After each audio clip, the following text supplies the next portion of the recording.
দেখো এখন আমরা যে অঙ্কটা সলভ করছি নবম শ্রেণী কোষে দেখি 5.7 এর আমরা সলভ করব কত 4 দাগ 5.7 এর আমরা 4 দাগের অঙ্কটা সলভ করব। অঙ্কটা আছে আমাদের গ্রামের দেবকুমার কাকু 590 টাকা একটি চেক ব্যাংক থেকে ভাঙালেন। তিনি যদি ব্যাংক থেকে 5 টাকার নোট ও 10 টাকার নোট মোট 70খানা পেয়ে থাকেন তবে তিনি ব্যাংক থেকে কতগুলি 5 টাকার নোট ও কতগুলি 10 টাকার নোট পেয়েছিলেন। তো সেটাকে আমরা ধরে নেব, ধরে নিয়ে এটাকে সহজ সমীকরণ গঠন করতে হবে, করে 5 টাকার নোট ও 10 টাকার নোটের সংখ্যা নির্ণয় করতে হবে। তাই ধরি 10 টাকার নোট সমান এক্সটি এবং 5 টাকার নোট ওয়াইটি। তাই প্রশ্ন অনুসারে কি হবে,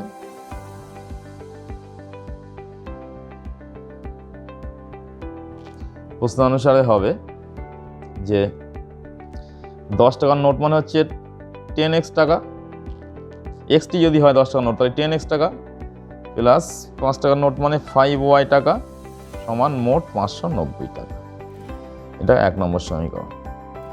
আবার 5 টাকার নোট 10 টাকার নোট মিলিয়ে মোট পেয়েছেন কটা 70খানা, তাহলে x plus Y equals to 70। এটা একটা 2 নম্বর সমীকরণ পেলাম। তাহলে এই 2 নম্বর সমীকরণটা থেকে আমরা যদি y সমান বার করে নিই 70 মাইনাস x, এটাকে 3 নম্বর সমীকরণ নাম দিলাম। 2 নম্বর সমীকরণ থেকে এটা বার করে নিলাম। এবার 1 নম্বর সমীকরণে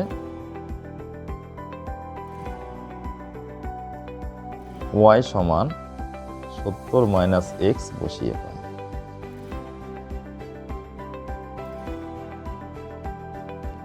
এক নম্বর সমীকরণে বসিয়ে দেবো y এর জায়গায় 70 মাইনাস এক্স। এটা দেখো ক্যালকুলেশন করলে আমরা সহজেই এখান থেকে এক্স এর মানটা পেয়ে যাব। তাই 10x plus 5 × 35 350 minus 5x equals to 590। 10x আর 5x বিয়োগ করলে 5x হচ্ছে 590 মাইনাস 350 এদিকে আসলে বিয়োগ হবে, x ইকুয়ালস টু কত হবে তাহলে এখানে বিয়োগ করলে কত হচ্ছে লক্ষ্য করো, এখানে 0 5 আর কত হলে 9 4 3 আর কত হলে 2, তাহলে x এখানে 5 আসবে নিচে, 5 দিয়ে কাটাকুটি করলে 4 5 20 20। হ্যাঁ তাহলে কাটাকুটি করলে কত হচ্ছে 5 দিয়ে 4 5 20 40 5 8 40। তাহলে x এর মানটা আমরা পেয়ে গেলাম কত, x এর ভ্যালুটা পেয়ে গেছি 48। এবার আমরা 1 নম্বর সমীকরণে দেখো 1 নম্বর না 3 নম্বরে বসাবো তাহলে সুবিধা হবে। 3 নম্বর সমীকরণে এই যে সমীকরণটা আছে এখানে x এর মানটা বসিয়ে দেবো, আমরা y এর মানটা পেয়ে যাব। y এর মান পেয়ে গেলে আমরা 5 টাকা নোট ও 10 টাকা নোটের সংখ্যা নির্ণয় করতে পারবো। তাহলে এখানে লিখতে হবে 3 নম্বর সমীকরণে x ইকুয়ালস টু 48 বসিয়ে পাই।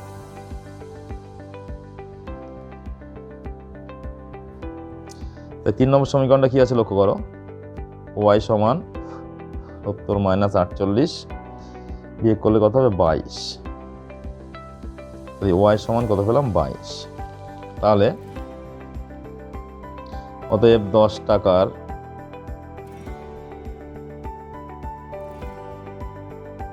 নোটের সংখ্যা কত হবে, 10 নম্বর ধরেছিলাম xt, তাহলে 48টি, আর 5 টাকার নোটের সংখ্যা কত ধরেছিলাম y মানে 22টি। দেখো এইভাবে সলভ করবে, অঙ্কটা সহজভাবেই তোমরা বুঝতে পারবে।